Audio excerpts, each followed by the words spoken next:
Right. In the last two videos, we talked about estimators and how to assess their properties. In other words, whether they are biased or not, whether they are consistent or not, and so on. But what we haven't talked about so far is how to construct estimators. So let me write something here. So far,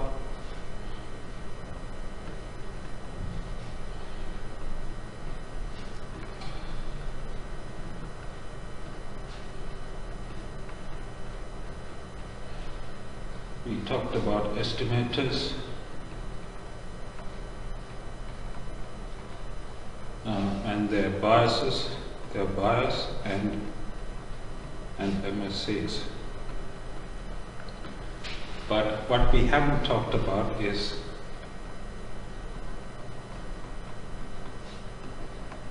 how to construct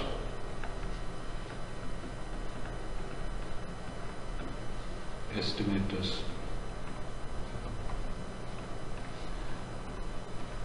I mean, is there a method for constructing estimators?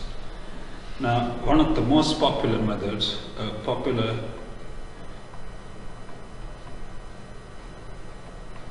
method for constructing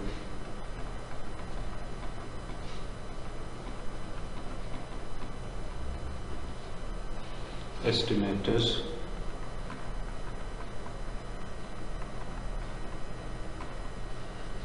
is the maximum likelihood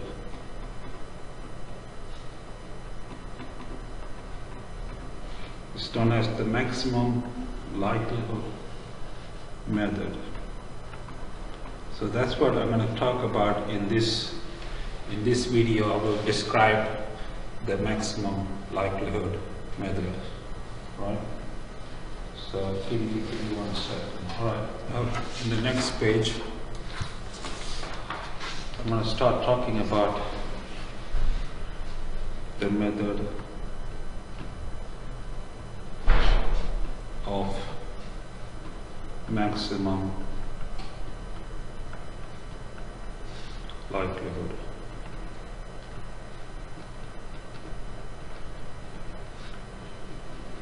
Okay. I will consider two scenarios. The first one is when you have continuous data or continuous case, right? So here we assume that the data follow a continuous distribution specified by the probability density function, right? So suppose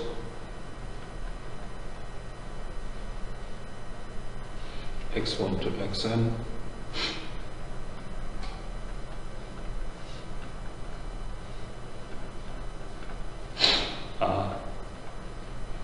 IID observations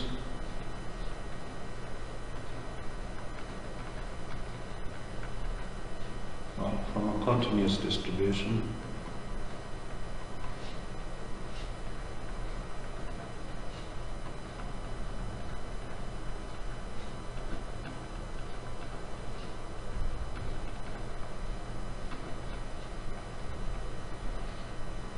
with PDF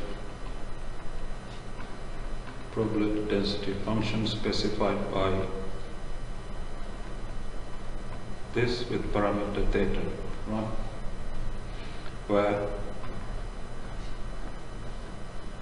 theta is an unknown parameter.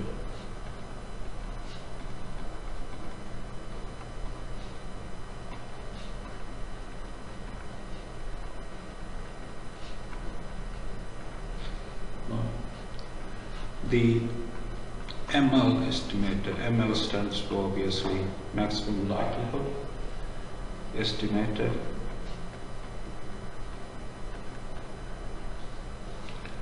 for theta can be obtained as follows.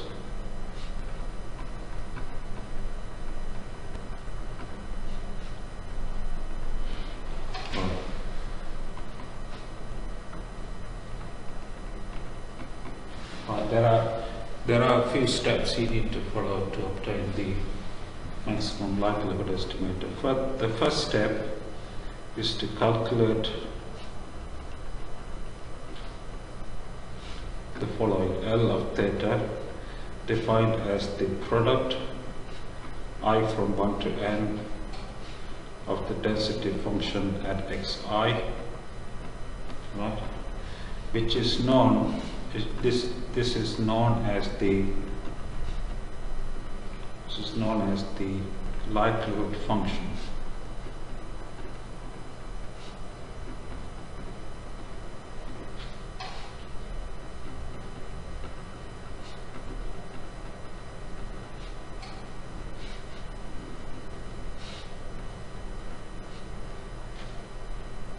Of theta, right?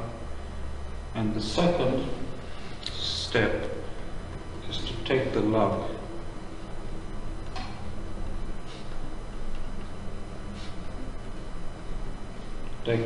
of the likelihood.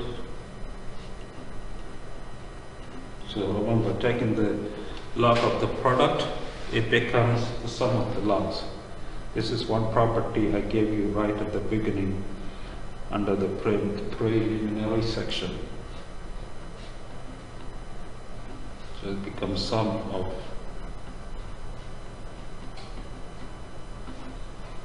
right? So this is step number 2. Step number 3 is to solve the equation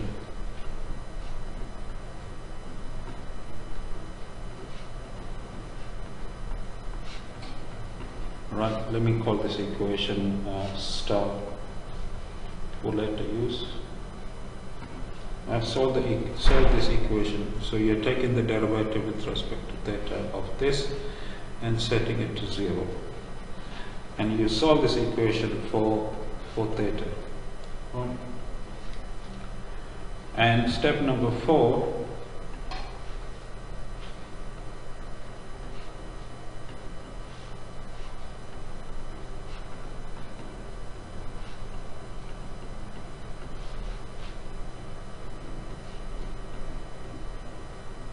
if theta hat is the root of this equation, right, then it is an MLE. MLE obviously stands for maximum likelihood estimator if the following condition is true. That is the second order derivative of the log likelihood with respect to theta at theta equal to theta hat is less than 0. Okay. So this is the 4-step procedure for finding the MLE if the data come from a continuous distribution with a specified probability density function. All right. Okay, I will do many examples later on, but for now, let me also write down the discrete case. So this is the number discrete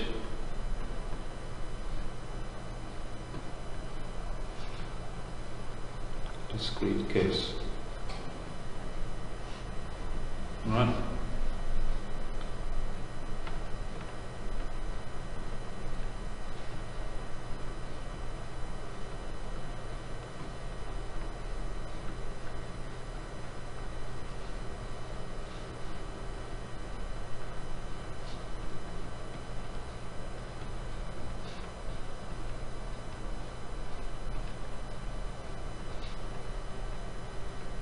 IID observations from a discrete distribution.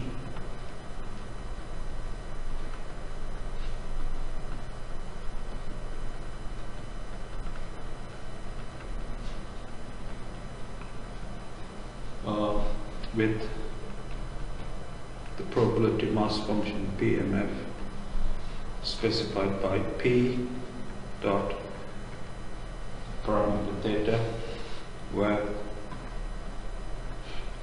theta is an unknown parameter.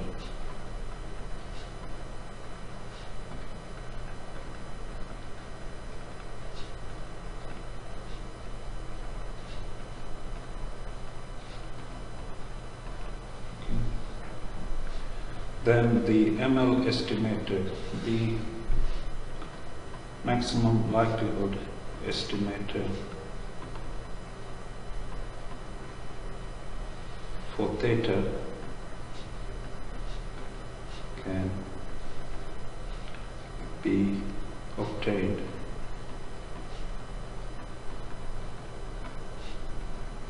as follows.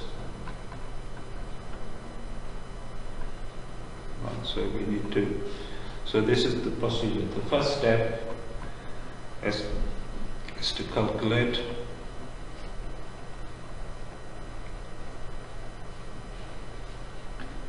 L of theta, defined as the product I from 1 to n of the probability mass function at xi. Right? And this is once again known as the likelihood function.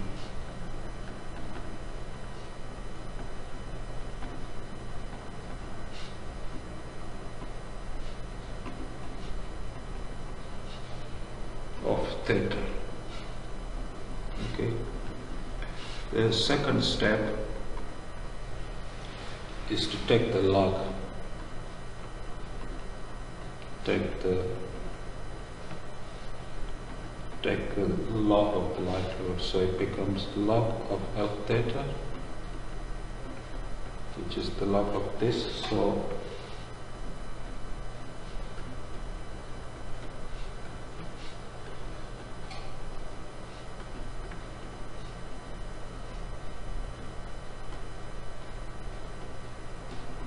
okay. And the third step,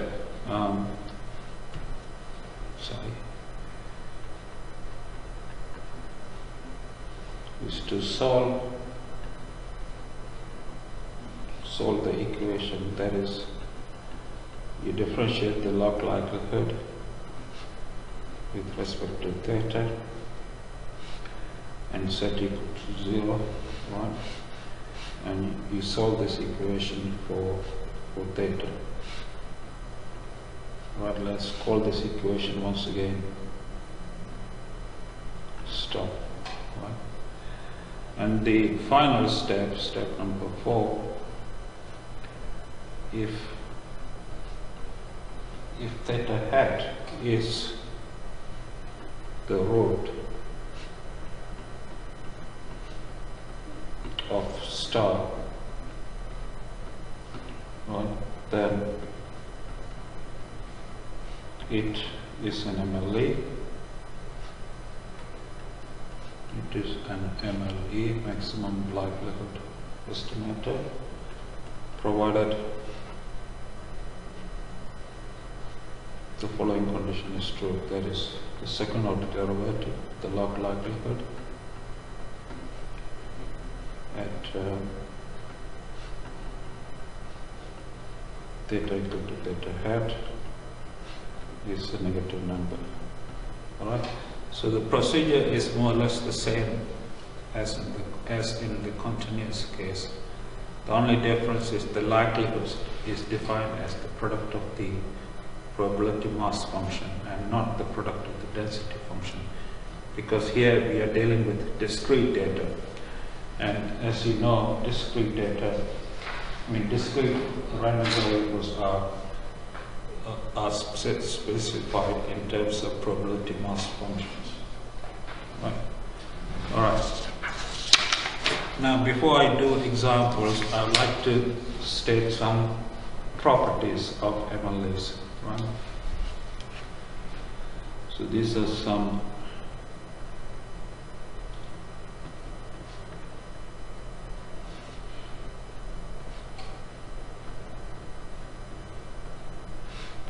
properties of MLEs, right? Okay. Suppose theta hat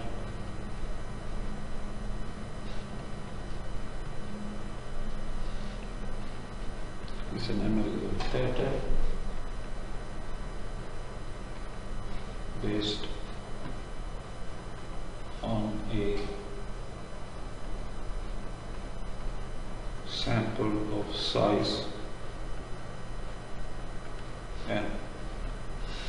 And the following property is called property A, that the limit of the bias of theta hat as n approaches infinity is equal to 0. Right, that's the same as saying that is theta hat is asymptotically unbiased.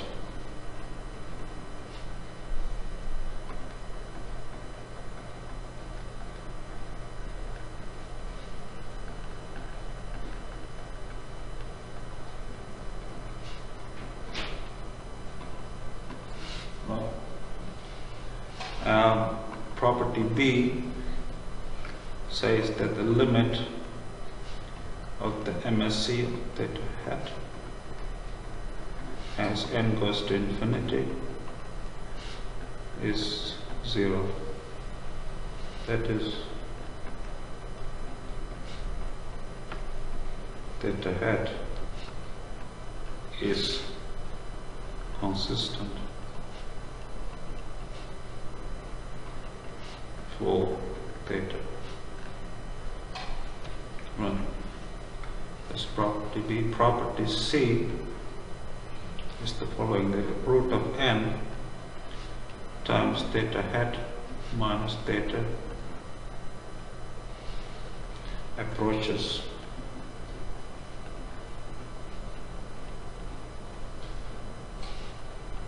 a normal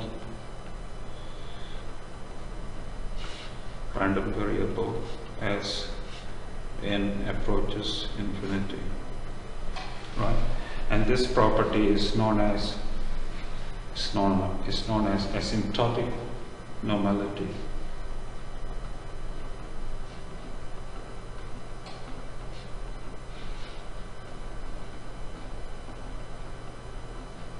So which says that the distribution of the maximum likelihood estimator as n is a sample size approaches infinity is normally distributed. That's what it says. And finally, property D. This is an important property. If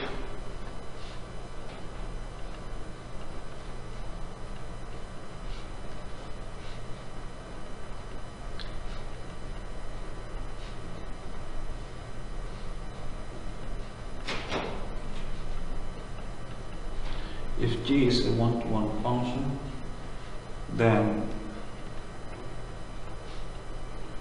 G of theta hat is an MLE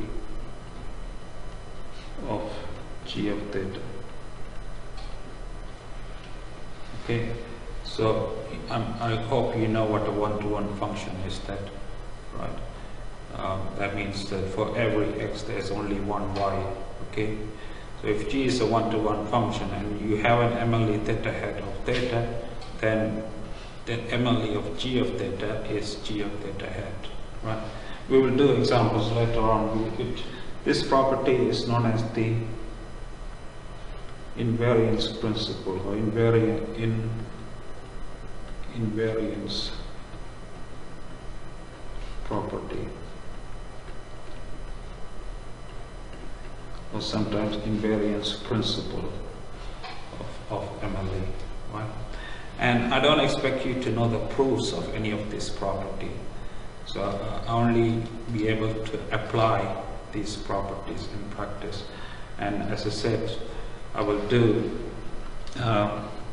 examples in the next video So there is no need to know the proofs.